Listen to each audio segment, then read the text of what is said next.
We're doing it early, y'all. My bad. Yep.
What's up, y'all? It's your boy Chef Rodney 117 here. My tokers, jokers, and smokers. Welcome back to another edition of Deliciously Dope's Daily Chronicles. Yo, we on location today with my man Buckshot. He's just heating up his beverage in the morning. Buckshot, what's up, man? What up, y'all? How you doing this morning, baby? What up, everybody? Right, there you go. Buckshot the BDI MC, Black Moon, Duck Down, the Skelter OGC, Smif with Wessun, OGC, Stretch, everybody, you know what it is. I mean, it's fucking, dude, it's a pleasure to be here. It really is. Thank you. Good looking, right? Yeah, absolutely. Let me steal that light. I fucking lost mine, man. Yeah, nah, not a problem, man. I was actually looking for one. Shit. You know what I'm saying? Yeah, it's probably in my car. Good, man. Share the light, brother. Let's do it. You know? But yeah, no, we came to talk to my man Buckshot here. And let him know what we're doing here in Michigan. We're doing on the channel. Word up.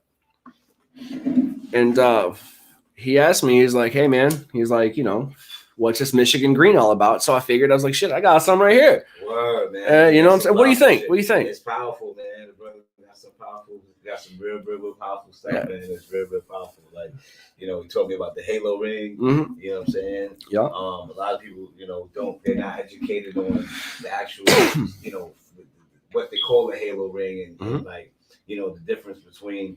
If somebody said White Ash Club, they'd be like, what's that? Yeah. It was, you know what I'm saying? Like, what's good smoke and what's not good smoke. You know, it's there's a story behind that. So, you know, and he just taught me.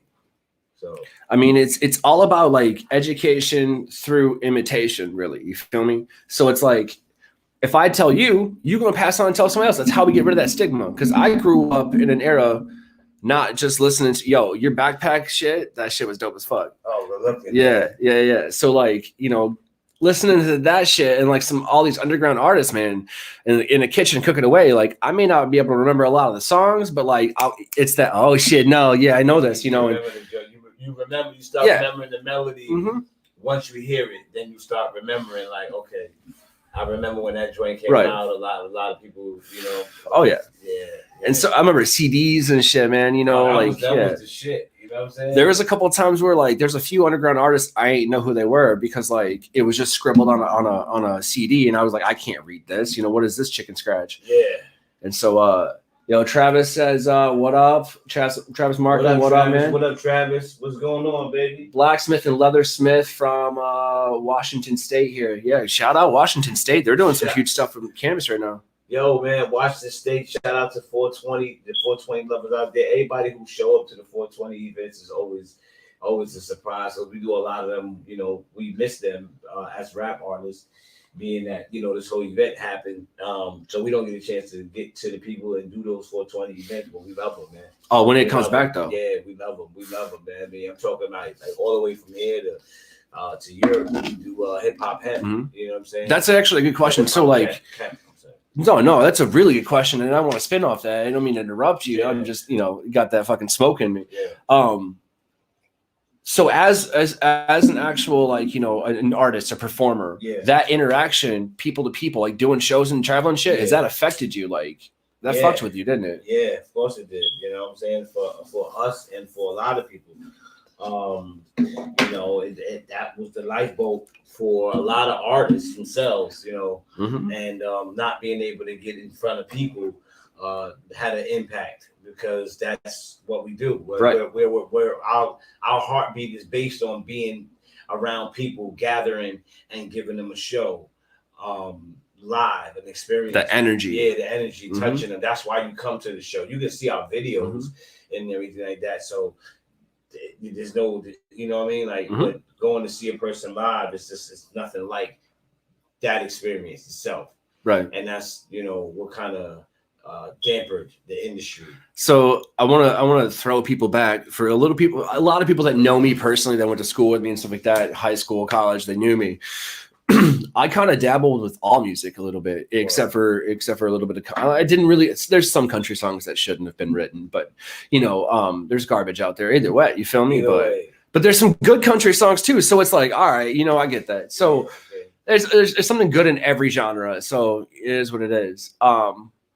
In high school, there's a lot of, you know, you got a lot of kids, you know, they're ciphers, man. They're writing it down. You know, they put their own beats to it. They got a beat in their head, the pencils, the whole nine. And I played drums. I had a lot of people come to me and they were like, hey, yo, could you lay down some tracks? Like, you know, give me some drum beats and help me with some sounds. He's like, and that was really cool. And it was like, it got to the point where I just hit the cymbal real, like, I may not have played the entire song, but they were, you knew exactly, you knew how to stay in sync. Yeah.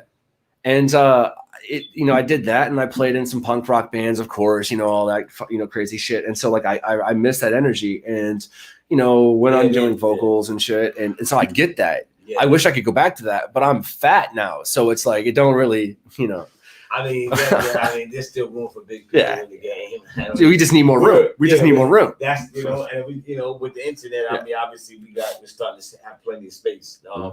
But I think for most people that gain their experience from being live in front of people, whether it be comedians, singers, you know, anybody that base their career on the gathering of the people and giving them an experience, that obviously had a big impact on people. But the really good thing is that anytime there's a door shut, there's always another door open. You just have to find it.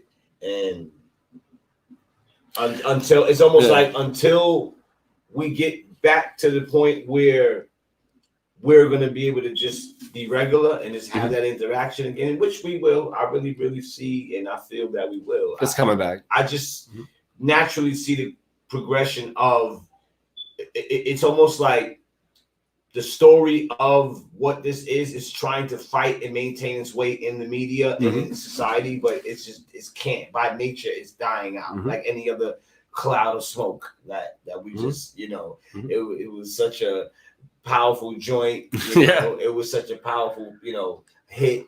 It would smoke everywhere. It puts you where you want to be, man. Right. You know, but now we've consumed it and we've got it, right? But now if you look in the room, there's no joint. There's no smoke. So there's no evidence of what just happened. Right. So if a person walked in just now, they would never know that there was a joint rolled. It's kind of the same way with the pandemic. People that is going to manifest, you know, 2 years from now will never know that this was an experience that we had. So they're only going to experience there now. Yep. And it goes back to, like, to add a little more to that, like, there's a mental health aspect too, bro. You know what I'm saying? No matter who you are. Because people are fighting battles you ain't know nothing about. It is. I tell you it is, because I'm a very strong person mentally. Very strong person mentally. You know, we got one of your fans actually. So I can't even say his name, man. I can't. It's a long name, but we're just gonna call him Canna Go Eat. That's what he's gonna do. Yeah, Canna Man Go Eat. Okay, I like that. That's I like that. Canna Man Go Eat. Okay. Yeah, he was saying something about bang. Sounds like banged, right? Yeah, he's talking some shit, and then he's like, wait, this is Buckshot, the Buckshot. Oh shit. Yeah. And then he linked one of your videos. He's like, I love his video by him, but we don't know what video that is because we can't. It's a link, dude. You got to tell us the title of the video, man. I've done so many videos. I've done albums. KRS-One. Me and KRS-One did an album together. Me and Knife Wonder did an album together as a producer who produces for Little Brother, Rhapsody. He did some joints for Hove. Let's see. I've done so much. I mean, me and M have worked on a project. M redid over one of my songs, I Got You Open. He did the remix to one of my songs called I Got You Open. I worked with, Tupac on the One Nation project. No shit. Yeah. Yeah, that was what the whole project was based on. Boot Camp and a few other artists being the bridge to the whole One Nation. I gotta ask you, if you've worked with Tupac, like, was it true that he just had this energy about him? Like this, Yes. That's what I was. Okay, good, 100%. good, 100%. That because you hear that, you know what I'm saying? 100%. You hear about everybody, but I'm glad that's confirmed. He can't even talk without power coming out. Oh, he can't even talk without power. Like he's still talking. You feel me? He's still talking, and it's like it's just power. And then when he would become the general, because he's always a general, but when he would really yell at us in the studio about stuff that had to get done, he was passionate about yelling at us, and I was passionate about receiving his yell as a soldier, because I knew, I'm a general, but right now I'm amongst a general. You're in an army, I'm in that, so it's easy for me to play the role of a soldier because I'm already a general. I know what a soldier was. So it was easy for me to play the role of a soldier, but a soldier can't play the role of a general because he never had that experience before. And that's the thing. In order to get that experience, you got to get that experience. You have to fail, really. And that's what I want to talk about, real quick. Let's normalize failing, honestly. Let's normalize making lessons, doing the shit the hard way sometimes, just because we learn different. It's really one of those things where it's the only way to learn when you think about it.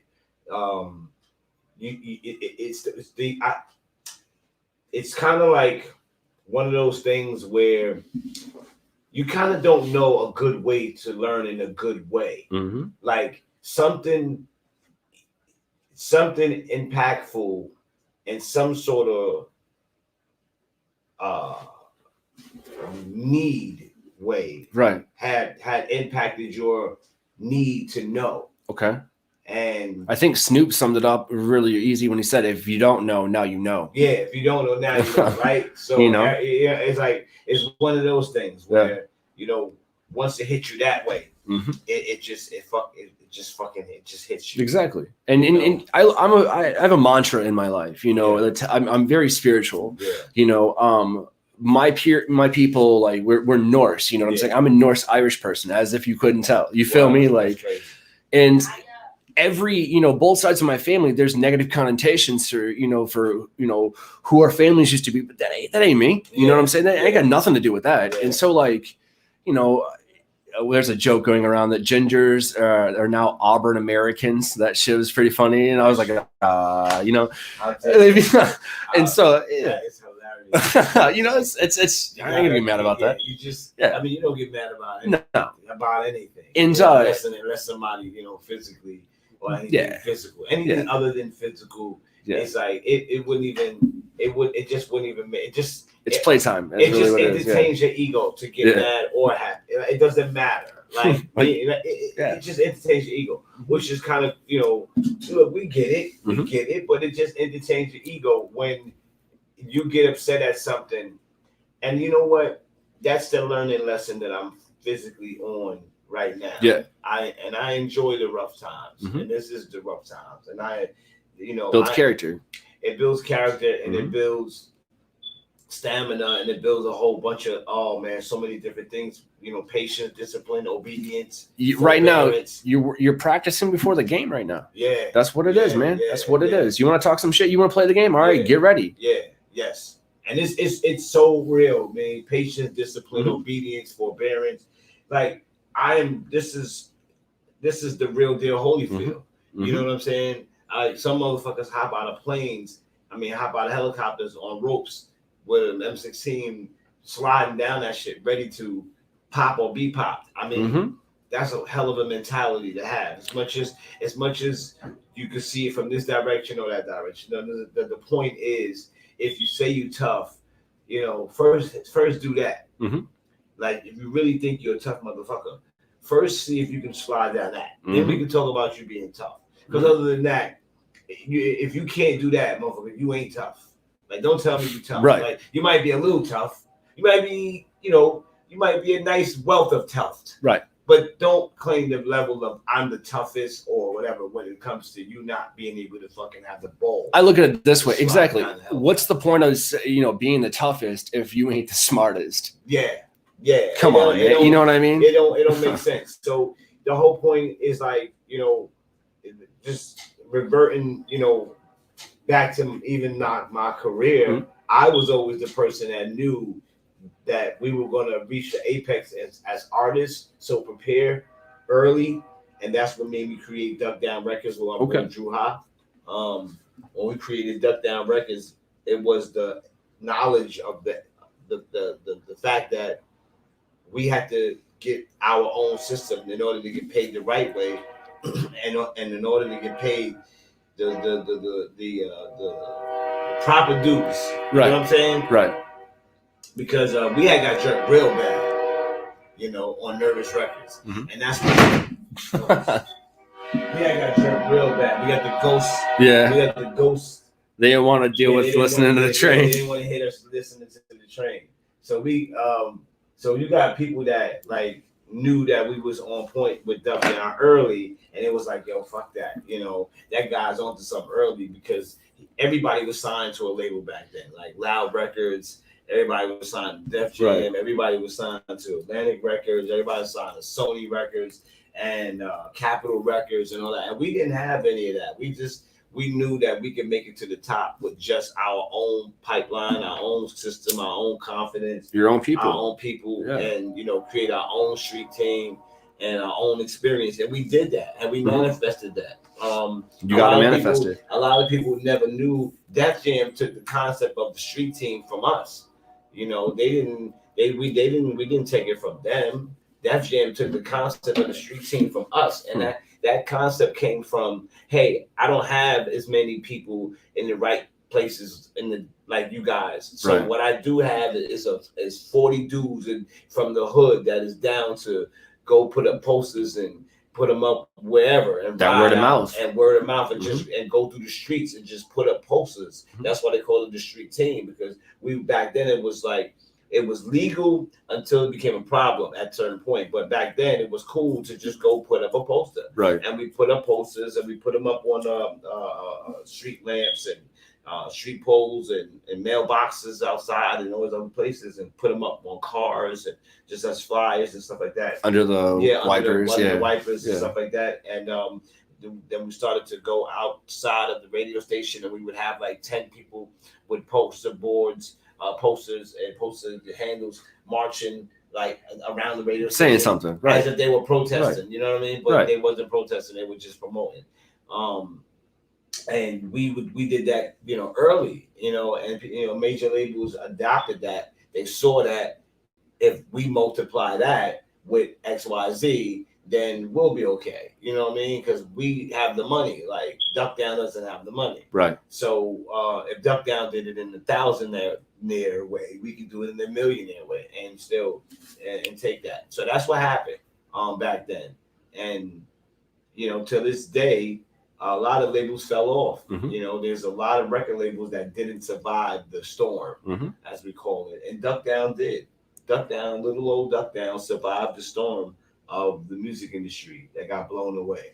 Look at it this way. So for people that look at things numerically, all right, check it out. So let's say that there's an offer on a house. Yeah. All right. And it's $1 million. All right, cool. What if someone slides in and goes, all right, that's great, but I'm going to agree to pay you $25,000 a month for the next 10 years. Well, you're like, that's not $1 million. No. Yeah. Well, I mean, shit, take the second one, because $25,000 a month for the next 10 years is $2.5 million. You're doubling your money easy. Yeah. Shit. You know what I'm saying? That's, give me a penny a day. You feel me? Yeah. And so, like, a lot of people don't take a quick second to stop and look at the situation. They just they're in. Whoa, live your life for a second. You know, damn. Yeah, it happens. Yeah, it really does. It happens, and as far as artist wise, it's a product of the environment. You know, when you deal with artists for the history of time, since artists have been on the map, it's a product of the environment, and it's a real unfortunate situation because you got to really have the balls to say, you know what, either I'm going to do it my way, I'm going to do it, you know, your way. And it was risky. It was risky. It was to say, you know what, we're going to do it our way. Right. But at the end of the day, we were able to, you know, cut checks to Helter Skelter and cut checks to Smif and Wessun, you know, at a size where they would have never, ever seen that size at a major label. They would have flaunted a big number at them, but they would have never. Right. We got a bunch of comments. So Buckshot, you said is our man Kenny Man Go Eat. He was saying some stuff. He's lighting us up real quick. Word. I want to get to it. You know, Yes, Buckshot sat down with Vlad TV. Yeah. And you were kicked in his knowledge about the ongoing debate of race and hip hop. Yeah. You were asked about Lord Jamar Vi. Yeah. Lord Jamar. Yeah. I'm not familiar with that. He was commenting on that. Yeah. That was an incident where Lord Jamar.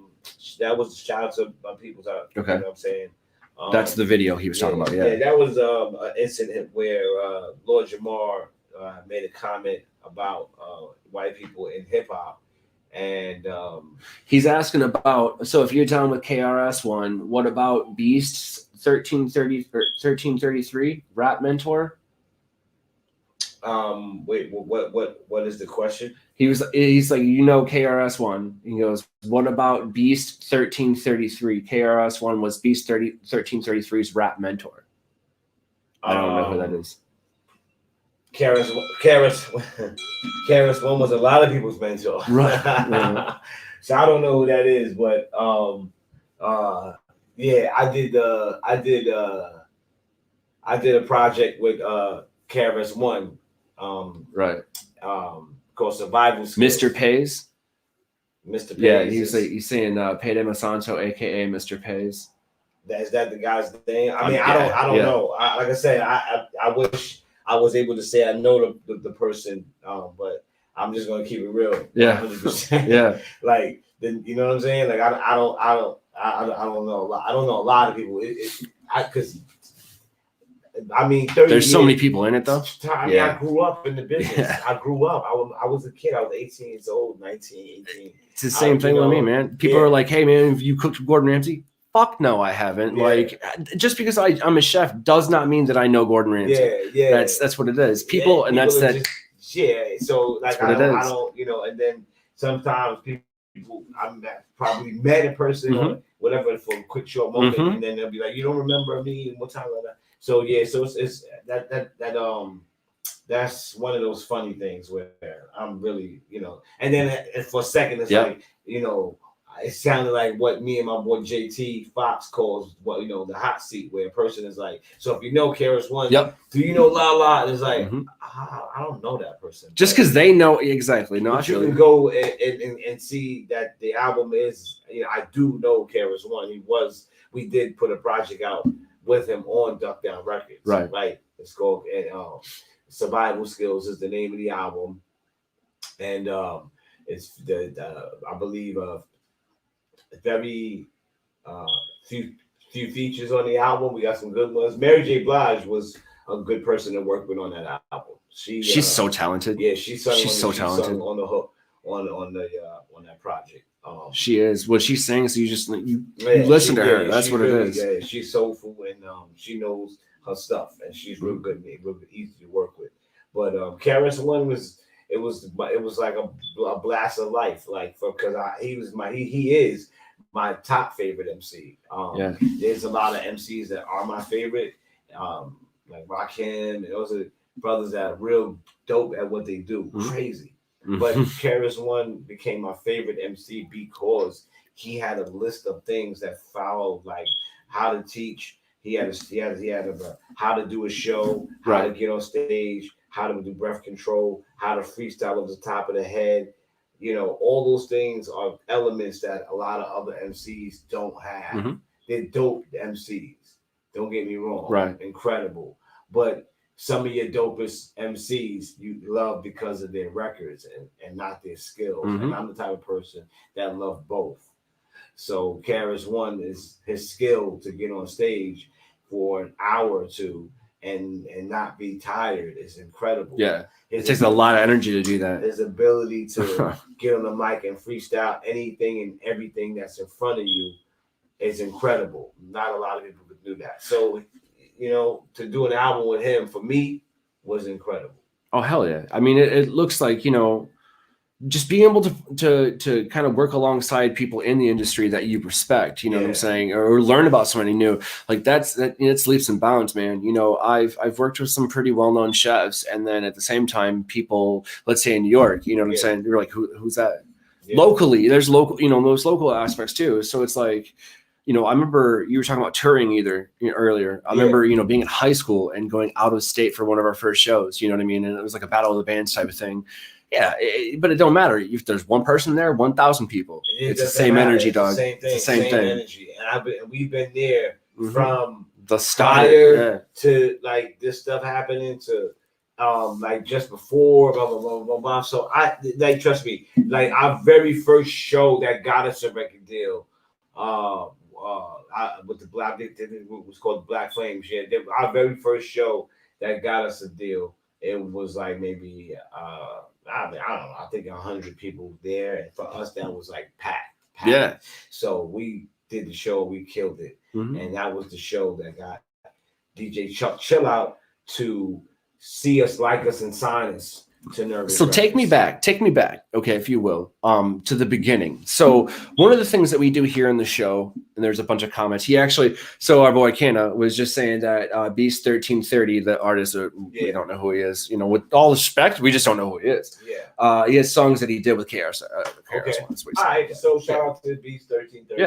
Yeah. I'd love to hear that shit. And so speaking of which, let's talk about real quick before we get into the questions. I gotta drop him, and he's Wu-Tang Clan, man. Capadonna right now. Yeah. You hear his shit coming out, Black is Beautiful album? Listen to it. A lot of listen people, to it. Okay. Yeah. It's listen to it.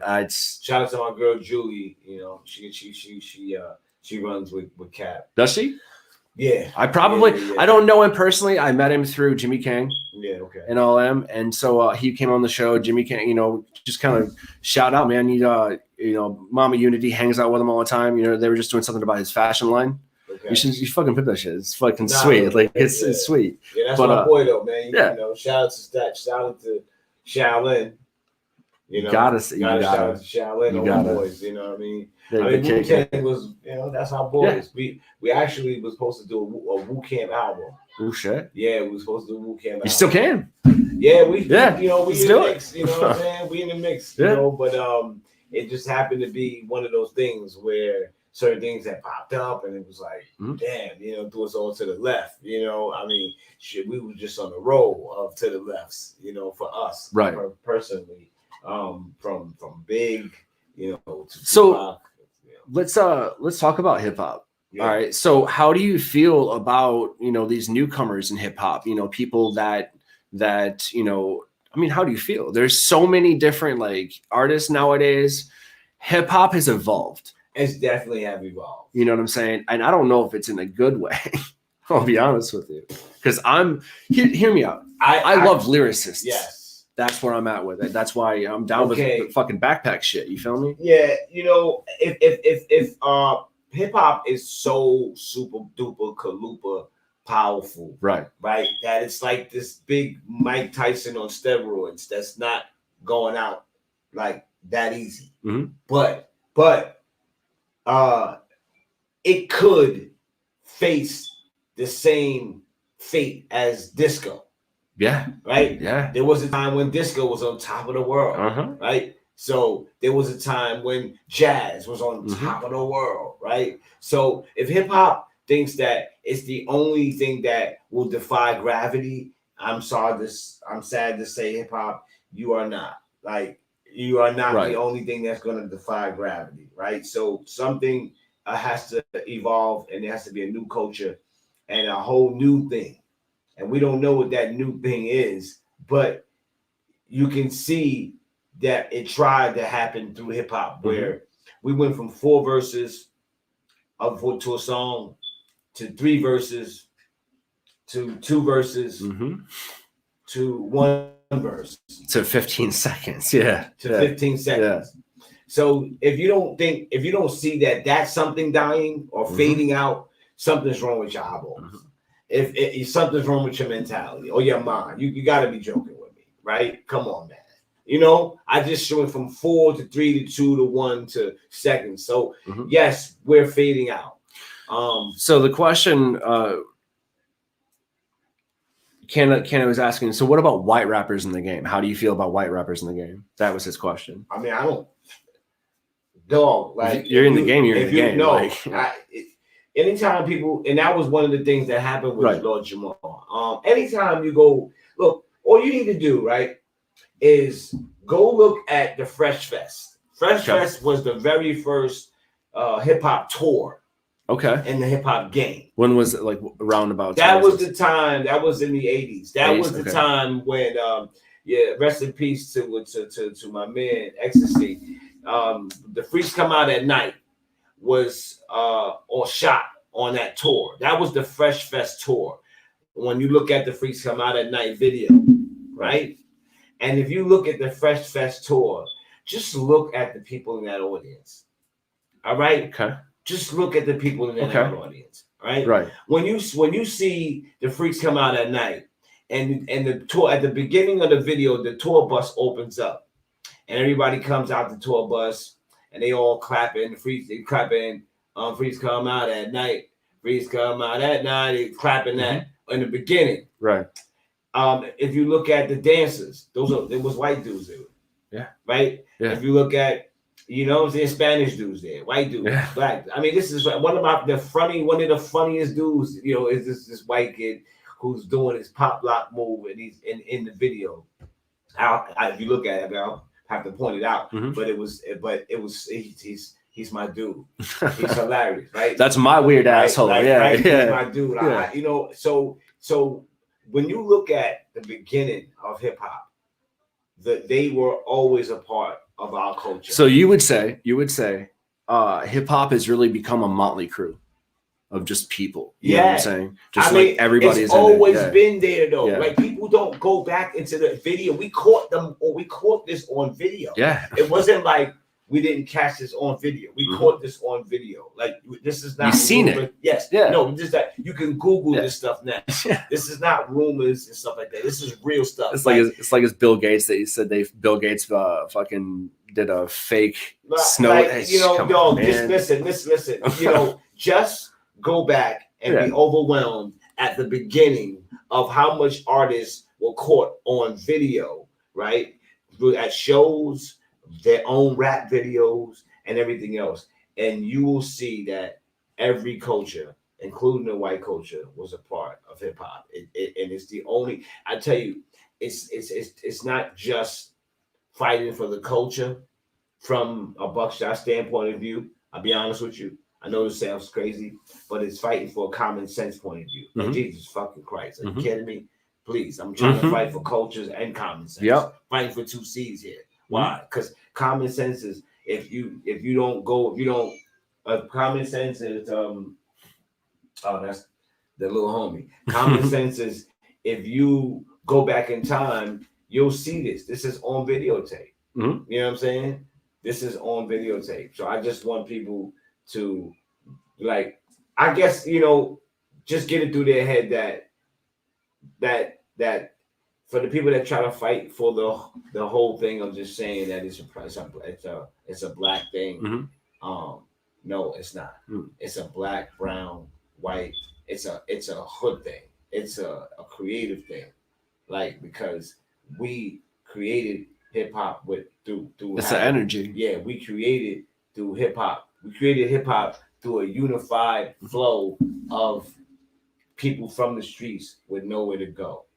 Right? So each person that saw the root of something happen, like Grandmaster Flash, Karis, the Furious 5, these guys are the root of the creation of hip hop. And every other culture saw that root in an instant, whether it be Irish, Indian, Mhm. Jamaican, whether it be Italian, whether it be Swedish. I mean, It don't matter. It just blew. It just when the founding fathers created it, it went bang like the Big Bang, and everybody became a part of it at that instant. So if you go back and you look at this, I mean, Blondie, you know, she's a white girl, right? She's rapping on Fab Five Freddy's rap record. Yeah, the word rapture, like rapture.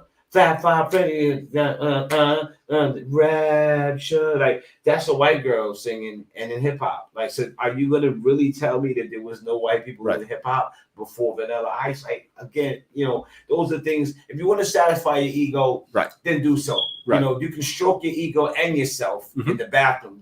Just give me time to move out your way. Right? Clean up after yourself, wash your hands. That's it. Because I'm not gonna try to fight this. It's not gonna make any sense for me to go waste my time. So let's go back to hip hop back in the day. You know what I'm saying? On the show, we do a little bit of we call them W's: who, what, when, where, and why. So people get to know you and your cannabis usage a little bit. You know, how, you know your story. Yeah. So the first one is, you know, back in the day, like who, what, when, where, and why. Who was the first person you've ever really smoked weed with, and when? Or who was the first person you've ever smoked weed with? That's a hard question. It's a good question. You know why? Because it comes in like two folds. Okay. Right? The first time I ever inhaled what you call cannabis was, believe it or not, rest in peace, believe it or not, was my dad. I don't know. I definitely remember it was a time when his point of discipline was to, at an early age, give us something and think that we weren't gonna want it. Like, right. It worked with my sister and my brother. Like, just didn't work with me, right? Because I remember now. I remember the story, so I remember going back, right? Yeah. And smoking. But my very first time ingesting it and smoking it for like as a cool thing, was believe it or not, my boy Prancer. Okay. All right. He was a dancer for Special Ed. Special Ed, the rapper. All right. And we started dancing for what Special Ed was dancing with his boys in the club. And then we started, and he passed my boy a joint, and then my boy passed me the joint, and I was like, no, I'm not gonna do this. But then I wound up saying, fuck it, I'm going to inhale it, right? And I tried this shit, and I got so high that I thought I broke my brain. I said, no, I never knew that was the effect, right? So because I was in the club, and I just started getting real cloudy and real, you know, just real crazy, spinning, and it would spin at the bottom. But if I looked up at the ceiling, it would be normal. It'd be normal. So I had to stay the night at the club staring up at the ceiling because I said, holy shit, I fuck around and I broke my brain. Right. You know what I'm saying? Right. And I couldn't believe that happened. You know, I said, holy shit, I broke my brain. What am I gonna do? Blah blah blah. How the hell do you fix my brain? Right. My boy goes, calm down. My boy goes, calm down, relax. Don't worry about it. You know, you're just what we call high. And I was like, what the fuck is high? Right. So I'm like, what are you talking about? I'm high. I'm like, son, no, I'm not high. I'm like, I don't know what that is. I said, I broke my fucking brain. He goes, yo, just relax, right? Right. So I'm like, all right, I'm trying to relax. And shit is just going. So I'm like this. My boy. So out of nowhere, my boy Father T, who's my partner in Black Moon, he comes to me and he says, "Yo, are you okay?" But when he said it to me, at that point I was so high, he came as a fisheye lens. Oh shit! So people pay for such a thing. Yeah. So he looked like I was looking through a peephole. Yeah. And he was just looking like Busta Rhymes in his yah to me. So I kept backing up. Yeah. And he was like, yo, Buck, you all right? And I kept backing up, going, yeah, I'm good. I'm okay. I was like, I'm good. I'm all right. I'm like, he's like, yo, you sure you're all right? I was like, yeah, I'm good. I'm all right. But I was totally not all right. You know what I mean? Right. And as the night went down, I started to, fade out. You know what I'm saying? Got a little, but my boy, but Special Ed's dancer, was the first person who was, smoking, and it was like I said, we were all together. Special Ed was on fire at the time. Right. And we were. How old were you at the time? I was maybe 16. Yeah. And he was, and next thing you know, because my boys used to dance to him. Right. Because they came from around my way, I knew them, and that's how we used to hang out. And that was the first time that I ever. There you go. So, who, what, when, where, and why? Some of your favorite W's. You know what I'm saying? Yeah. Who was your favorite person to really smoke with? It could have been back then. It could have been, currently. Who was your favorite person to smoke with?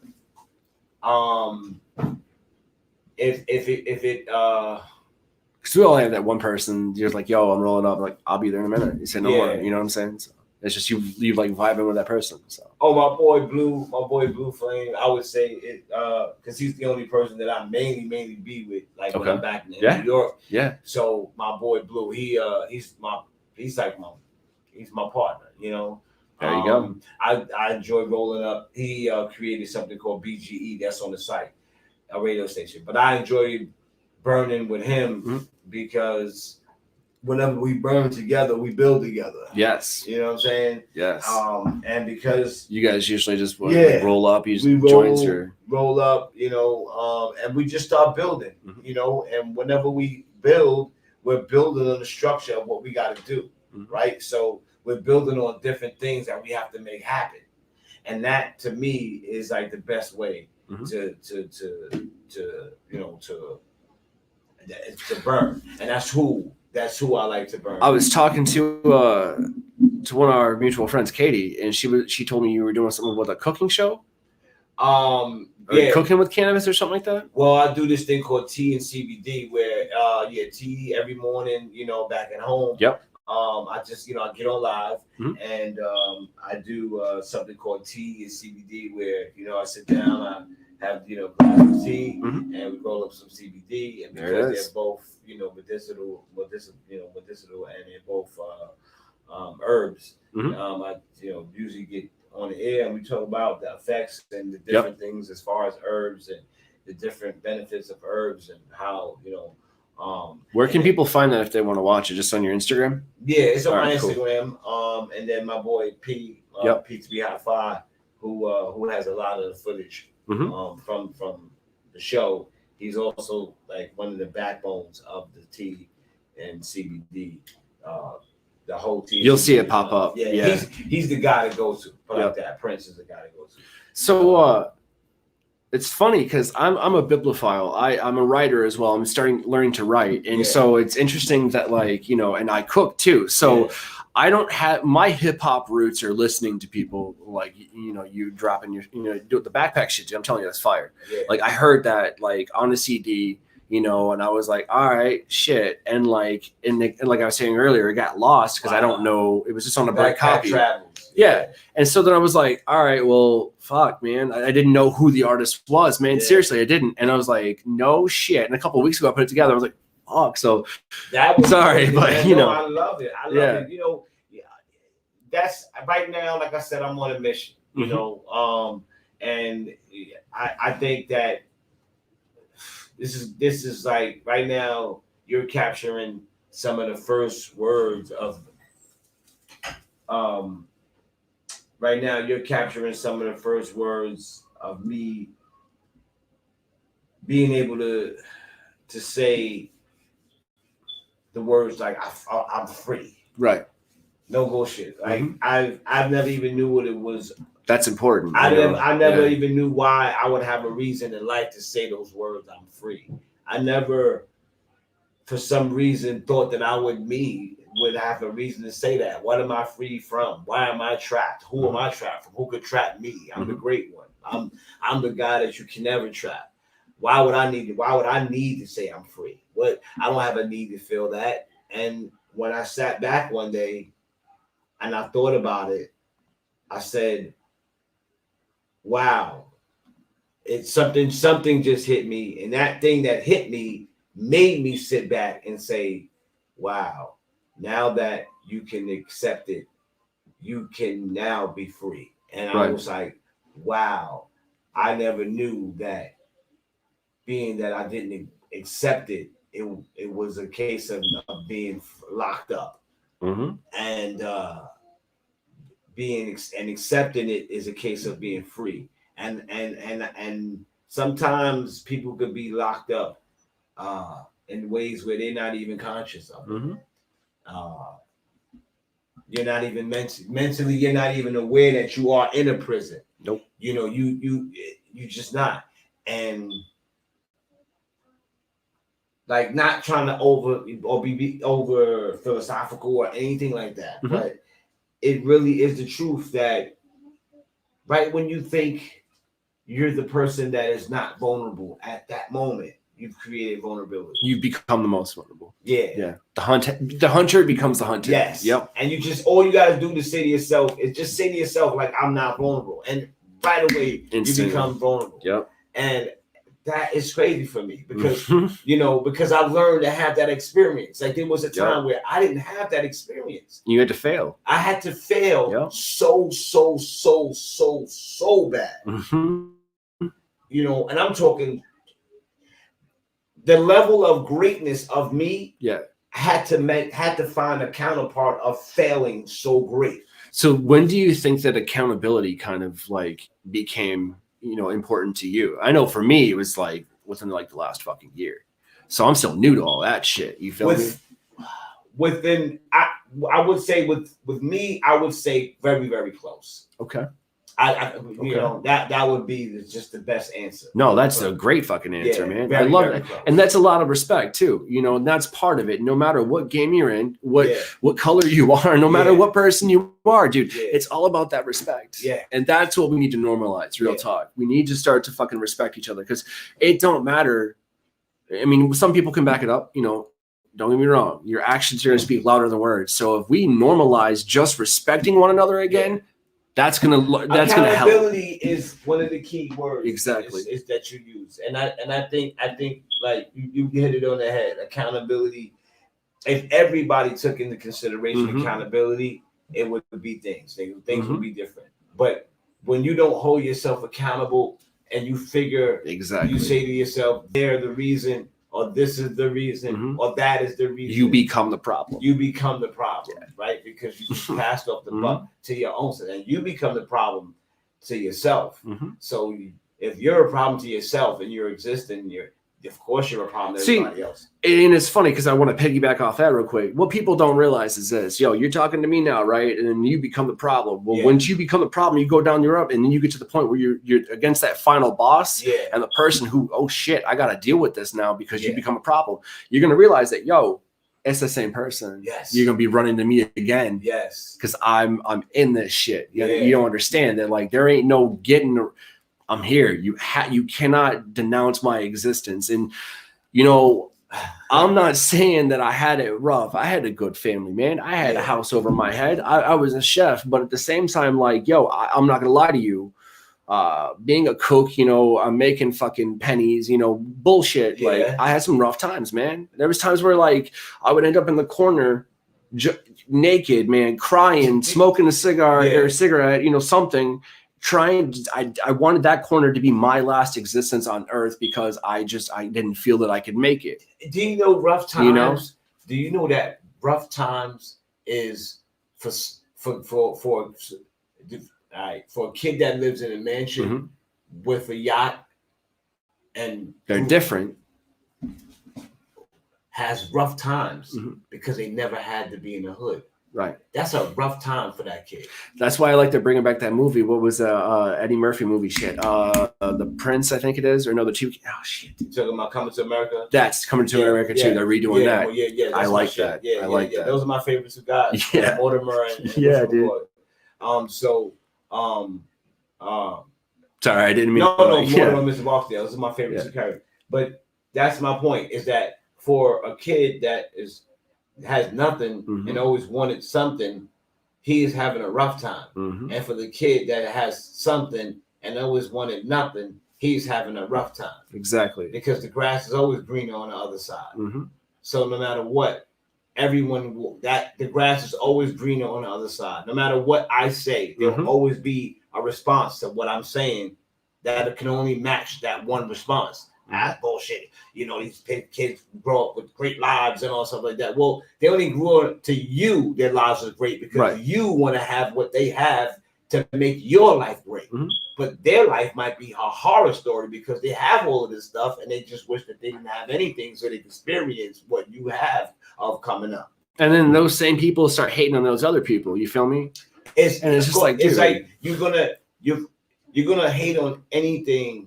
You ain't got it. It's the kid in the school effect. You know, unless you learn early not to be mad at another kid who the teacher called up for the answer. You'll always feel like the teacher just called on him because he's the teacher's favorite student. And the only reason why the teacher calls on him is because. And they don't never call me because. And there's always a reason why. And there's always you're gonna always keep having excuses why it ain't your fault. Meanwhile, or you just feel like, yeah, who are you to get called on? Why I didn't get called on? Look, that ain't something that you should feel upset about. That was the wrong takeaway. You shouldn't feel upset about that. Like, don't even worry about that. And just work as hard as you can work to get to where you need to get to. And don't even worry about that. So let's circle back to your CBD use. You know, using flower and stuff. So what started that? Like, what started you doing the CBD or the TCBDs in the morning? Like, what started your CBD use? Just going through being a rap or a hip hop artist. Just life. Well, really being a hip hop artist, living a hard life on the road, and living a hard life off the road, and doing tours and all stuff like that. You know, doing big tours with all these famous artists, and that means the more famous they are, the more complicated the situation gets. You know, started to take a toll on me, physically, like it takes a toll on every artist. It takes energy to do that, man. Yeah, night after night, night after night. Now you get what it's like being a chef. Night after fucking night after night, you gotta make it fresh. You know what I'm saying? Just like a you've chef. done it. You've done an 80-hour, 90-hour week. Yeah, just hard. Going hard. You know, flying. So you know, in the car, in the van, in the bus, and then you got to worry about where they're supposed to be and shit. The logistics on time. You know, coming to a flying in. As soon as we get there, we got to land. We got to do a sound check. We got to get back to the hotel. We can only get, we go from the hotel back to the, wherever. Like we go from the hotel back to the show, sound check. So it was so hard that it took a toll on me physically. Started to break me down physically. I've heard that a lot. I started to really, I was like, it was to a point where I just wasn't conscious of the fact that I was doing that much damage, right to my body, until like I had moments, till it came time to pay it back. When it was like, okay, I went into a moment where at one time I was just driving my car, and I was man, this shit hit me out of nowhere, and I was driving my car, and my son was like, "Yo, you passed out," and I was just like, "Oh shit." And I was like, "What are you talking about?" I really didn't. I was like, I'm driving the car. Like, this never had happened to me. Right. And I'm in the car, and my son's like, "Yo, you passed out. You knocked, man. Yeah, you started shaking and everything like that." So, I seized out, and I didn't even know anything about any of this stuff. And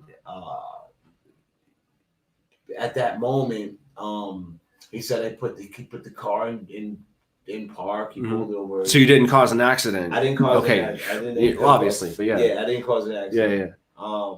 And I just woke up like normal, like yo, what the fuck happened? My son was like, "Yo, you don't know what happened?" I was like, "What? What do you, man? I don't know what happened."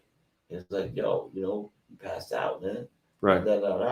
So one time I think it happened. So I was feeling like it was just a lot of stress, whatever. Right. And then one time, I think we did a show, and right when we got off, it happened right when I got off. Right. So we knew there was a problem there, and we knew that we had to address it. Mm-hmm. And we addressed the problem, and the solution's pretty clear. So we addressed the problem, and I went through a whole bunch of trial and errors. Right. Bunch of bullshit. You had to fail. You had to fail. I mean, a bunch of bullshit. And then I wound up getting, knowledge of CBD. Right. And then when I got knowledge of CBD, I didn't believe in it either. Right. I didn't believe in it. I'm one of those guys that's like, get out of here with that bullshit. Yeah. And like anything else, like you said, you gotta Mm-hmm. try it, Mm-hmm. right? So I tried it, and it worked, right? Yeah. So it worked too good. It worked too good. Yeah. So it worked too good, and it's like you're just going, okay, where's that moment where you're gonna say, "Oh, I got you, bullshit"? Mm-hmm. Like I told you were bullshit, and I just couldn't find it with CBD. No, it ain't there. There's no catch. Yeah, there's no catch. There's no bullshit. So a couple of months ago, I woke up, and I don't know how. Actually, I do know. I was working out the day before, and I woke up, and I must have pulled my muscle doing some dips, right? Right. So when I woke up the next day, this whole knee was just done. I couldn't bend my leg. Couldn't bend it at all. It was stuck, right? It was stuck, and you could feel where I feel like I pulled it, right? I don't know if I pulled it because we had weights or whatever, right? So, because it didn't hurt when you did it, so you it didn't hurt when I did it. Yeah, I was like, when I woke up the next day, I was like, oh shit, right? Yeah. So I tried to step down. I couldn't step down. I couldn't move my leg. I just couldn't move it, right? And it was so bad that I was like, I gotta do fucking something. Right. I'm in pain, and I can't go on to this day like this. Right. So I need that. Like, I need to walk, right? Yeah. So I said, fuck it. I tried to, I do what I have to do, So I tried to, limp, to the store and all that.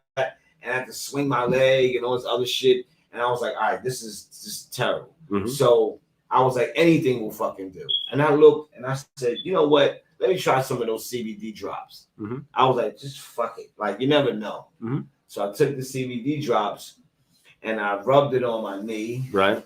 Rubbed it on my knee. I think I took about 2 drops. Okay. Right? So I rubbed it on my knee.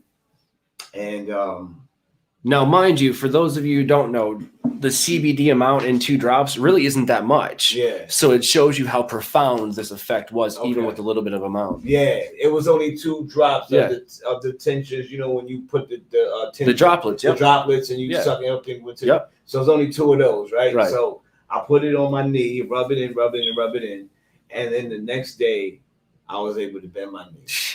And I said, "You fucking kidding me." I was like, you are fucking joking with me. Yeah. And now, no problems, right? It was no, check it out. It was on 50%. Okay. Meaning it was like, okay, I was able to bend it like, holy shit. It'll be, when I step down on it, I can still feel a little pain, right? But at least I was able to bend it at this point. You could walk. I could walk. Yeah. Right? So that, I said, fuck, I might as well put more on it that night. Mm-hmm. So that night I rubbed more on it, and the next day I had my shit back. Back to 100. I was back. Shit. And I was like, fuck you, fuck this. They would have hit you ibuprofen. They said you need surgery. I just was like, all I know is I don't care who don't believe it. I don't need to care. Like, I was like, I'm not selling anything. I got something for you. So being a chef, you get scrapes, burns, a whole nine. I actually laid my shit open here. Wow. Wide open, and it cut all the tendons, and it laid this so I can't feel, or I couldn't feel rather, from the pinky to my elbow on the bottom side. It fucked those nerves all up. And so now, after being a connoisseur medical cannabis patient for the last this happened 12 years ago, about half that, about 6 years. I can feel halfway up. I'm right about here now. Wow. Okay, I still don't have this. I don't know why. Yeah. But for some reason, I can feel. At least it can go there. Yeah. That's incredible. It is. And I mean, honestly, like I just kept smoking weed I got depressed about it, man. You know what I mean? I was drinking, you know, that shit that obviously didn't work. And like one day I just was like, all right, I'm done drinking. Then, you know, that helped me. And then I started smoking weed again. That really helped me. Yeah. Haven't touched a bottle in 6 years, you know? And so, thank you. Same and so thing that's it. Like that saved my fucking life, man. Same thing, man. Same thing. With like, same thing. Cause I used to smoke cigarettes. Yeah. You know, I was one of those guys that would, pardon me, I would burn the cigarette right after we landed. Yep. You know, you had to, that, yeah. You know, whatever. And it's the same thing. Oh my God, if you want to get off cigarettes, I swear to God, I never knew that the CBD came in flour. Yeah. So, and the flour don't get you high like the cigarette. No. I never knew that at the time. And then I got put on. And when I got put on, I rolled with the CBD. And from that point, I never went back. Yo, check this. So out in California right now and West Coast, there's a company. Do you remember, it's a while ago, but there was a show named Wilfred? Yeah. With the dog, the dude in the dog suit? Yeah. He actually has his own line of CBD. They look like cigarettes, but they're CBD smokes. Yeah. And his design was because he was a smoker in the show. That's how he stopped smoking. Yeah. And so he dropped that line. Get it. It will listen, no bullshit. If you wanna like slow down any form of potent any because CBD is a healer. Right.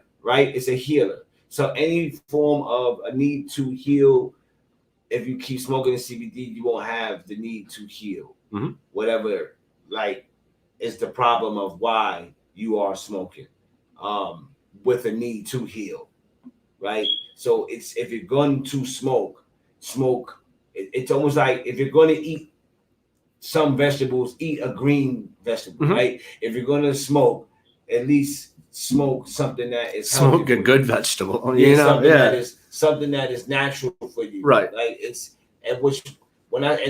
makes it healthy because it's natural. Now you can go get some greens from McDonald's, but the shit ain't healthy. It ain't because it ain't natural. Right there. So let's say that. How many people a year does McDonald's kill? A lot. More than a lot. Okay. How many people die from weed a year?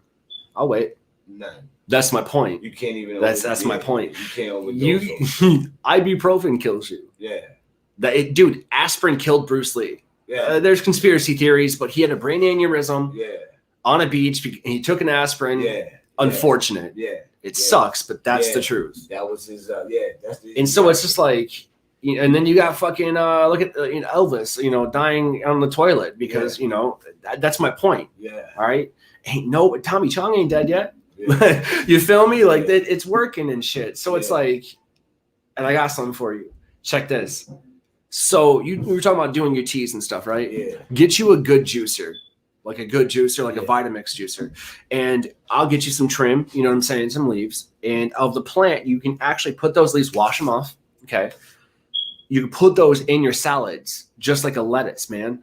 And just eat it. Make sure you don't do no stems, trim that shit, obviously. Clean it, make sure, it has another mouthfeel, like a crispness, and it makes your salad taste good, okay? B, it's got that, you'll taste it, that herbal oomph, okay? Yeah. There's cannabinoids in that are good for you. Not going to get you high, but it's going to make you feel good. Yeah. Now, here's where it's going to blow your mind. And going back to the whole indica sativa thing, that's all bullshit. It's terpenes, okay? Terpene. So there's cannabinoids and terpenes that burn off at specific levels, okay? Well, what if you just don't ever do it? You just straight juice it. You see what I'm saying? You're getting those cannabinoids. So my boy Rick was telling me, yo, juice your shit. Okay, drink that juice, then smoke you a joint because you're going to get all of those cannabinoids. You're going to get the ones that haven't even been touched by, natural. Exactly. It's a flow. Exactly. And he goes, that's how you heal yourself. Yeah. He goes, you do that for a week and then come back to me and tell me, you don't believe it. Yeah. Like I said, I don't need to be sold because I used it and it works. So anytime, that's what made me go out and do CBT and CBD. I never It wasn't something that I intended to do. Keep your eyes on the market right now because CBG's hitting this. CBG. I've been hearing about it. Oh man, no, CBN. I've been hearing about it. Yeah, I've been hearing about it, and I don't know about both, but I've been hearing that. So CBG is so you know how like they got like these energy pills and all that other bullshit. Yeah, it's bullshit. Is what it is. It's 5 hours. Yeah. I know. It's terrible. It is. So CBG is an upper, man. You're gonna want to like you can dab it. I've got CBD isolate dabs at home. You can smoke it. Right. Getting that into you is that sativa effect, quote unquote, that people are the uppity feel. Uppity, exactly. The down is the CBN. Okay. That's the one where you're going to want to take before you go to sleep. Yeah. You see what I'm saying? Shit like that. And then there's THCV, THCVA, and there's all kinds of, there's a spectrum. We need to learn that spectrum. And let's go back to your point of healing with it. Yeah. The most important thing that you can do is become accountable, knowing that, yo, all right, I need something. Like you did with your knee. You're like, I need something. Yeah. Then you turn to it. All right. You find it, you do your research, know what you're trying to heal. In your case, your knee. It was my knee. Right? So my case, alcoholism. You know what I'm saying? So it's like, know what you're trying to heal. Ingestion, topical. Exactly. Yeah. I mean, and topical is going to do good. Oh, yeah. Topical is going to do. Oh, yeah. You know, so's food. Yeah. Topical, it's coming out, man. Food is going to do, was it going to do incredible. Like I said, my first time I ever ingested THC was in a brownie. How was it? It was so scary. Too much too quick. I was on stage and I didn't know that it was gonna hit me on stage. And I was on stage and all of a sudden it was normal. Everybody was normal. Everything was regular, whatever. And then all of a sudden it felt like somebody had hit me with a 40-pound brick on each shoulder. And that's how it goes. So I was stuck. You know what I'm saying? I couldn't move. Shit like that. And, I'm gonna share something with you. So obviously, let me know when you want something made. I can make it. I don't charge people. You know what I'm saying? I just say, bring me your medicine, and I'll put your medicine in food. That's how it is. That's legal in any state. That's how it goes. So check this. There's a golden ratio. All right, and I'm gonna share this to you now. Yeah. This is me being chef for years, connoisseur. You get the idea. It's 100 to 1. 100 milligrams CBD to 10 milligrams THC. Okay. You're going to get the psychoactive effects-ish of the THC, but no anxiety. And you're going to get the good, smooth body high and calmness and the anti-anxiety of the CBD. Yeah. You balance it with just those two, you're going to have a good time. And it's actually really easy to do so. I mean, I'm definitely going to try to, see what's the deal with that. And, like I said, and take it, into consideration. One step at a time, man. Yeah, absolutely. I mean, because there's parts of, so CBD is huge. It's amazing. It's awesome. Yeah. It's it's there for a reason. It's a good solid foundation. I mean, I see the growth. The growth, but I know that, like you said, I know we got to get there. It's the step at a time thing. First people got to get used to CBD, and then they get CBN and CBG. So I know it's a process, and that's why I'm introducing people to CBD. Through the T and CBD movement and blah, blah, blah, blah, educating people as far as like everyday small process of what, T and CBD is, you know what I'm saying? So I'm definitely educating them on that. Absolutely. Because there's a lot of people who don't know, like you said, they don't know the difference between what CBD does and they don't know the difference between what THC does, right? Right. But I think we definitely getting more wiser. You know what I mean? The knowledge is out there. Yeah, the knowledge is out there. Yeah. We're getting more wiser to what people need to know. Right? So we know where the test is. You know what I'm saying? We know where that's at, and you're given this time to study. I'd study before that test. If you don't study, you may not pass that test. No, that is true. That's it. That's true. And I think for the most part, for the people that sleep on the cannabis industry growth right now, I would keep my eye on it. Again, I personally am not into the stock market side of cannabis or anything like that. But if you are, it's a good thing. It's a good thing to get into, and at least pay attention to it. It's a good thing to get into. I would suggest it.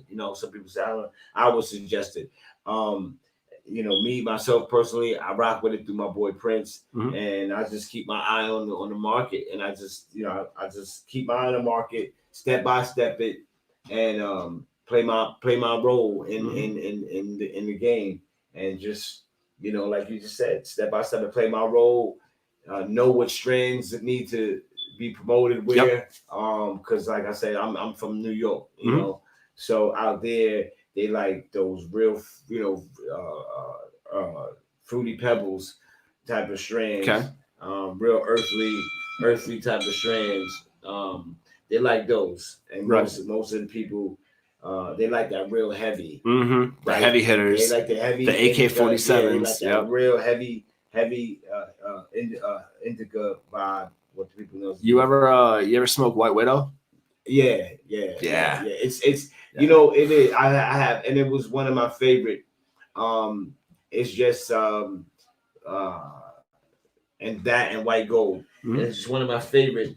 It's just that with being that I'm from New York, it switches. People you gotta know that you're gonna get some real White Widow.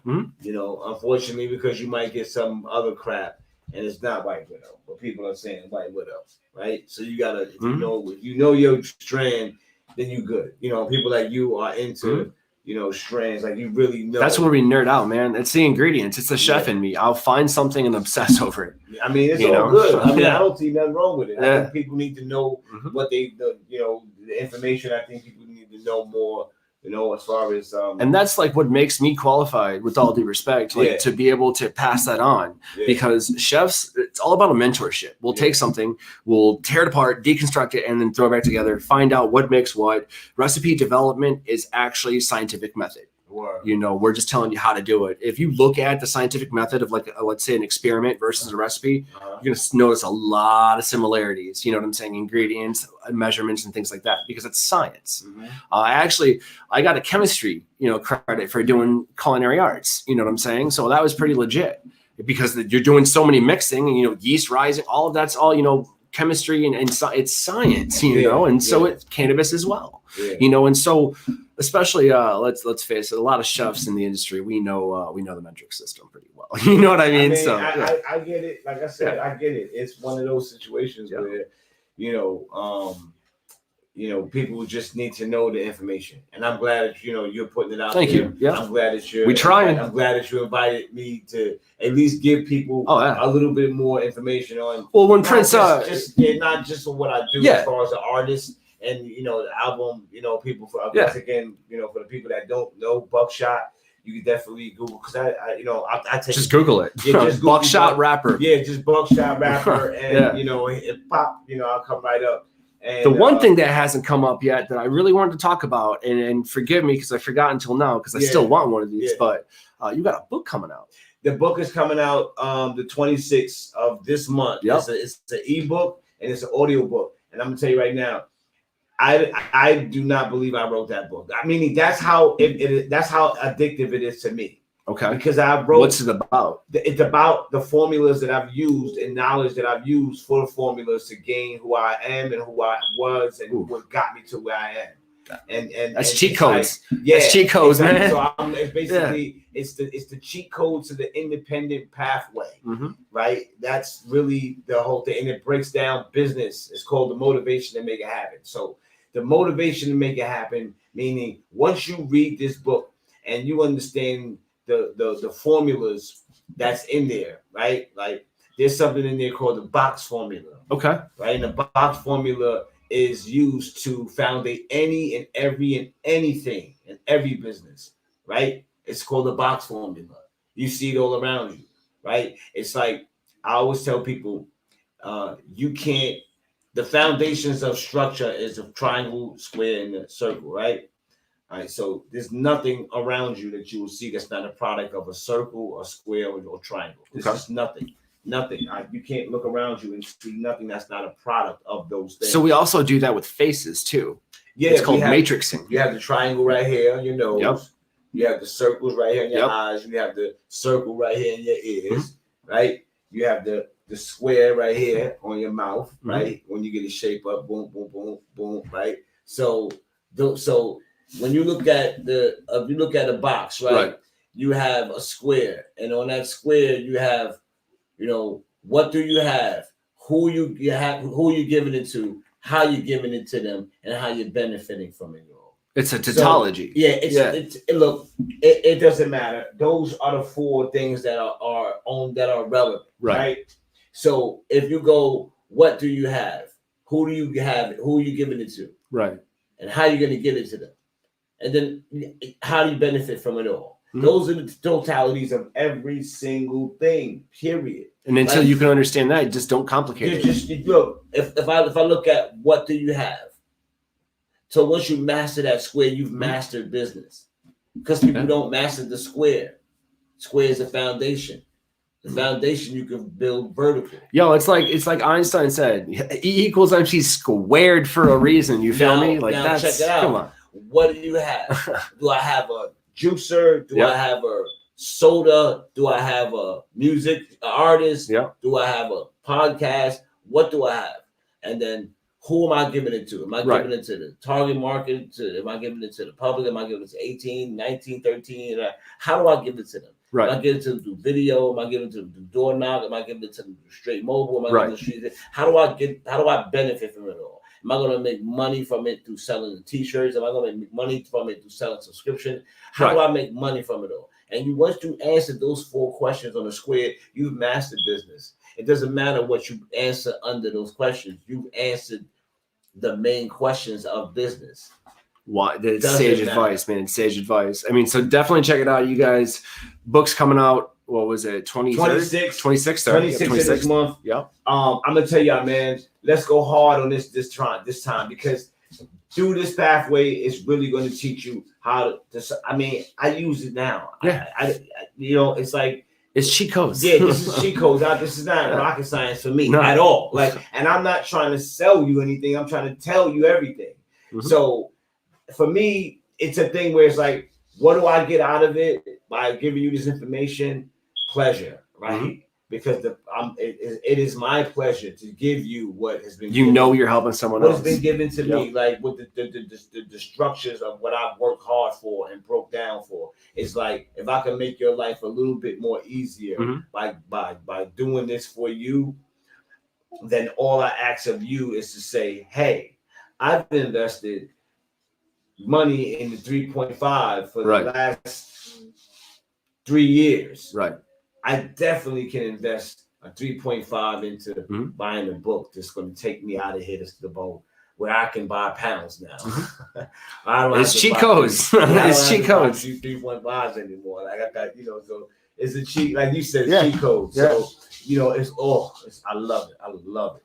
Pay attention for that, y'all. Like, and then, it's funny. It's funny because it's an ebook, and that's my new thing now. Yeah. Like, I actually had to picked up the new iPhone, and I had to go back and swap it out for a bigger one. Right. And the guy's like, "Why are you bringing it back?" I was like, "I can't fit my books on it." He looked at me like, "What?" I was like, "You don't listen to audiobooks?" Yeah. I was like, "You listen to podcasts?" I was like, "Do you even read, bro?" Like, I was joking. He was a good dude. But he's like, "Oh shit." I love it. I enjoyed it. I enjoyed it. It's cathartic, isn't it? Oh man, it's crazy. I tell you one thing that I really, really enjoyed. I really enjoyed doing it for myself. Yep. And reading it for myself. Yep. And then listening back for myself. Yeah. And hearing myself. And going, sounds different though. It's like, wow, I didn't know that I knew that much. That ain't me. Yeah. So also, I do want to say this real quick. And so lyricists, rappers, writers, the whole nine, you don't want to piss them off because they will write you down and then describe you to other people. There you go, right? So now you're staying from the membrane. You were in it, son. You were no longer, you were about to get called out. And that's why we have, mad respect to people like to people like Common, to people, Mary J. Blige. Yeah. She's gonna take that emotion, and put it into music. Yeah, I mean, look. It's for me again, like you said, P Money with the Backpack Travels. It's the all to be involved in this period is a pleasure, and I had to learn the hard way that being that I grew up in this business, being that I grew up as a kid in the industry, I never knew that I'd never really, really, really got a chance to, I guess, experience the fun outside parts of it, because I was always on the inside, so to be able to experience that for me personally at this time is a big thing. I mean, it's a new mission. It's a whole new life. You said you're free. It set me free. Yeah. And that so for me to say, hey, I've been set free. Mm-hmm. Here is the information that got me to where here's the secret source. That's why it says cheat codes. You know, that's what it is, man. You heard it here first. If CBD is able to help my man here, you know, kind of reignite his passion and take it on, it's gonna be able to help you. There's science, man. You've got doctors coming out going, okay, cool, but at the same time, like, get it, rub some CBD on it or something, bro, and it works. I cannot tell you that you know, what makes it good for me is no one is saying, Buck, here's a check, endorse common boop-de-boo CBD. So you never even I never even mentioned a brand. Yeah. I've never mentioned the name of a company. So you know I'm not promoting something else. I'm just telling you that I use CBD. Yep. And the shit fucking works. I use it from my knee.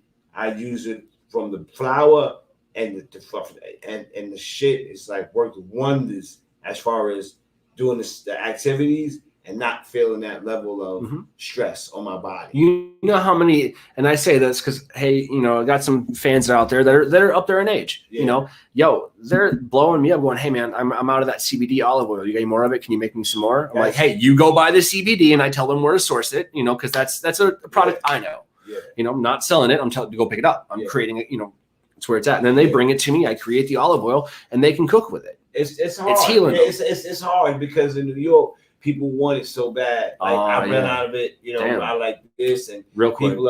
People are running there. Like, just it's really in a hard demand. Send them up to Michigan. Yeah, send them up to Michigan. You know what I'm saying? I wish, right? Everybody take a plane out to Michigan, but put New York in the top 10. Yeah, but you know, it's legal. Like they have it in corner stores out there. I don't trust it at corner stores though. No, that's what I'm saying. Like there's companies there's people that is allowing it to be in corner stores. So you just have to be the right one, right, to get it and bring it to the it to the stores. But the door's open. Is my point. Oh yeah, and that's a step in the right direction. It's So it's like the door's open right now, right, and information that you giving and to the people is putting them in the right direction as far as them knowing, oh, this is how you do it. This is what it is. Appreciate that, man. You know, and this is what it's all about. You just see, here's the thing. You got to learn. And as a chef, there's certain cuts of meat. All right. Yeah. Everybody loves a good steak, but there's certain cuts of meat that you got to do a specific way. You got to learn to trim the fat. So I'm not going to send you,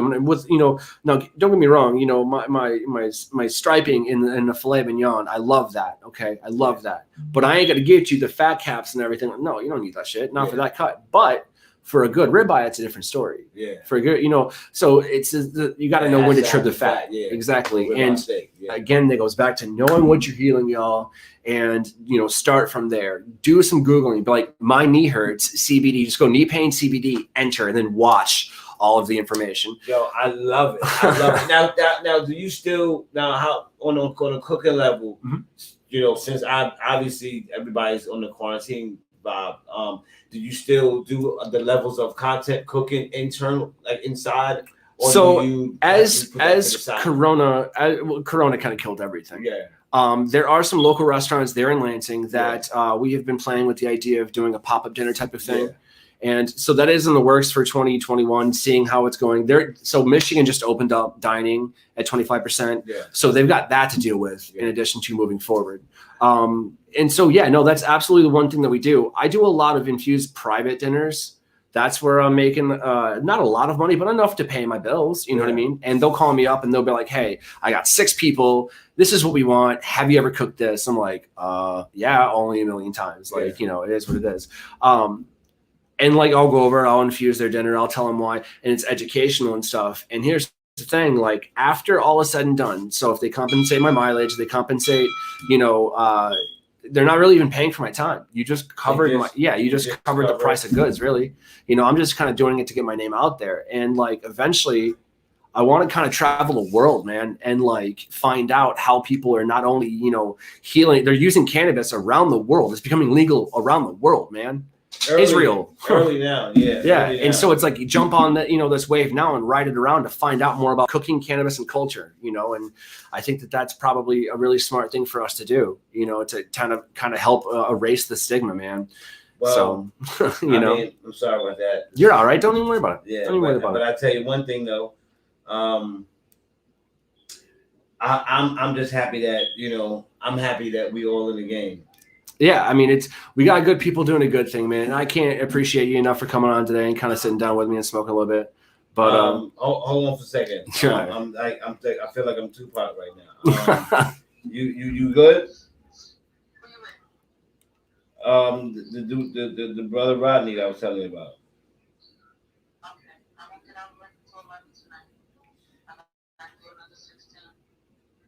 All right, so let me call you right back, right? All right. Yeah, you better answer that shit. You ain't gonna get yelled at because of me. Yeah. Don't even do that. Yeah. But no, man, it's cool that you're able to sit down and tell us, like how it started. You feel me? You went back to the roots. You're like, this shit works. And again, like he wasn't pushing any brands or anything like that. You got to know that because like for you to sit down and say, yo, I'm not doing this because of the money, man. I'm doing this because the shit worked. That's just it. It's simple, right? Like yeah. I always bug out on that right there. Like I'm just doing it simply because it works. Yeah. It's one of those things where it works. I don't have to. When some people will sit there and they say, well, if it works, then why aren't you on a hard endorsement tour if it works? And I'm like, well, because I'm just not. It's not. There's no reason why. How about this? It's no reason why I'm not going hard, but at the same time, it was the reason why I did tea and CBD because I was just like, hey, listen, hey guys, look, every day I wake up to CBD and I wake up to tea, and this is what I do, and I'm just gonna give you my social community. I'm just gonna give my social community. It's up to y'all to spread the word. Yeah, I'm just gonna give my social community a view of what I do every day, and I'm gonna have the conversation about what direction we want to go in life, and what do we want to do in life, and what things we want to accomplish in life, and I spread that word, and I spread it through the content of the tea and CBD as a foundation to get out to those amount of people and to those who are in the 420 and the CBD culture. Right. 710s. Yeah. Yes, so yes, 710 yes. means and this is something I learned. So because you see 420, we know what that means, right? And so, April 20th. And then you see 710, you're like, okay, what does that mean? Yeah. So 710 backwards actually spells oil. Okay. Oil is in like cartridges and resin and dabs and stuff. So so that's the whole spectrum. Yeah. Yeah. So I mean, so 710. I mean, it's 10 degrees left from 720, which is the highest form and the highest degree of elements. So, I mean, I look. I tell you this, for me, it was a beautiful thing to get this experience because once again, I just happened to be traveling on the road and I happened to land in this Michigan. It happened. And it happened flawlessly for a reason. We had to get this message out, man. And I can't thank you enough for being able to spread that message. I know there's a lot of my supporters out there that know of you and know, I know there's a lot of chefs that I've worked with and cooks and dishwashers. I tell you who's a chef. It's just Brother 5. All right, so Black Moon is Buckshot, 5FT, and DJ Evil Dee. And 5FT is a chef. So good. 5FT. So when you look at the first Black Moon album, you'll see 3 members. Black Moon is always 3 members: me, 5FT, and DJ Evil Dee. And a lot of people don't know that 5FT is an actual chef. I didn't know that. Yeah. No, I had no idea. He Jerobi from Jerobi from he's doing his thing. He's got Reservation 420 doing it? Yeah. And I know that Warren G cooks really good. He cooks on the road. He cooks. Yeah. But I know that 5FT is a culinary chef. Let's hook it up, Lil. I'll come cook. You know what I'm saying? Like he's a licensed cook and stuff. So yeah, I would definitely make that link. And I tell you, that's another thing for me. That was the reason why I asked, because I would love to have more of the content. As far as like you are actually in a good spot because of we're quarantined, because more people are inside. They want to cook, they want recipes, they want to learn more things to cook, they want to know more ways to cook it. So them being able to watch you put it down, you're still able to e-commerce benefit off of that, right? So it's not the greatest place to be, but it's still, you're still able to get in front of the camera and go, hey, let me show you how to cook filet mignon this way, right? And all I'm asking you to do is donate this for me doing that. Yeah, keep me doing it. Yeah, so keep me doing it. So so you particularly are in a good space as far as like the actual chef. You know, it's the eaters who suffer in this case, but they have to depend on following exactly the rules that you tell them the way to cook. There's a very mixed duality of emotions for me, and it puts me in a very awkward, like a rock and a hard place when I drive by Chick-fil-A. The stoner in me is like, fuck, there's a line. You know what I mean? Because I'm just like, I just want something now. I'm a stoner. I hate it, but whatever. It's quick. I ain't gotta cook it. Okay. But now there's a line. The chef in me is like, you dumb motherfuckers. Like, how come you're in a line for 2 hours? Go cook your own food. It's going to kill you. So the duality of the situation is a very, it's you know, being able, paradox. It is. It absolutely is. It's like shit, you know.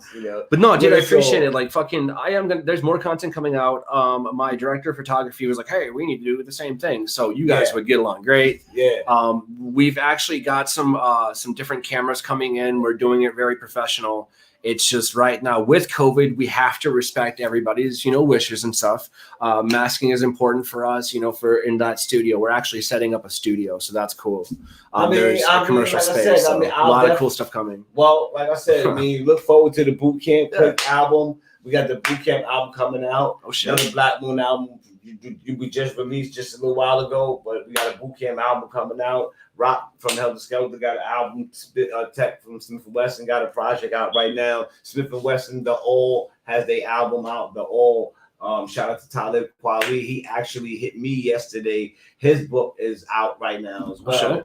So I got a lot to read, a lot to listen to. Man. So it's a lot of moves being made in the hip hop industry. The most that for me personally, I'm excited about is BuckshotMobile.com, because BuckshotMobile.com is it's the new mobile world to live in now. Oh shit. Yeah, it's just it's just the place to go if you have content. I'm pretty sure there's a link of that below somewhere. I think I put it in. BuckshotMobile.com. Yeah. So if you have music, if you have fashion, if you have content, if you have whatever you have and you need a home, this is the new place to be at right here, right? And we have a radio station on there where if you want to replay this podcast on the show, right? 100% permission. You just got to tell me, hey, we would love to play the podcast. I'd love to do it, bud. And we appreciate that. And we have all the artists that's on the platform gets their music played on the radio station. So love it. It's like it's something that's going to really shape the future of everybody having one place to hub and say fuck it. I've actually got some local talent here. If you don't mind, I'll kick you some of their I'll kick you some of their fucking music. And if you want me to fucking talk to them, that is what we need. We'll do it. I tell you, the great thing about Buckshot Mobile is all you have to do is press upload. You don't have to talk to anybody. I'll have them do it then. That's all you have to do is just press go with it. Once you go to buckshotmobile.com and you look at it, comes up group, and it says right there, upload your talent. You heard it here first, man. Buckshotmobile.com. Make sure you check it out. Upload your talent. And the radio station, and if once you are part of the show, a part of the platform, you get it all. Your content goes up there, your music that for the content gets played on the radio station that's playing on the site. We got some of the dopest DJs that stop by, some of the dopest DJs that come and give us their mixes. So it's the new place to be. Hell yeah, man. I love it. Again, bro, I appreciate you fucking coming out. Thank you, man. Thank you. Amazing time. All the way out. Amazing time, man. I know this was a journey, man. It's all right. At least it's 40 degrees, though. You know what I'm saying? Shit. Thank you. And thank the people out there for supporting duckdown.com. And supporting the whole Duck Down movement, man. Thank y'all for keeping it going. And if you want to learn more, about us, our history, our past, and what we are about, today, visit duckdown.com. That's really the home of gripping shit, man. Gripping shit. everything. Appreciate it. But all right, my tokers, jokers, and smokers. I'm your boy Chef Rodney 117. My boy here, Buckshot. You heard it here first. Buckshotmobile.com. Make sure you hit it up. I'll see you in the next episode. Peace. See ya. Check the mic and make sure it sound right, boys.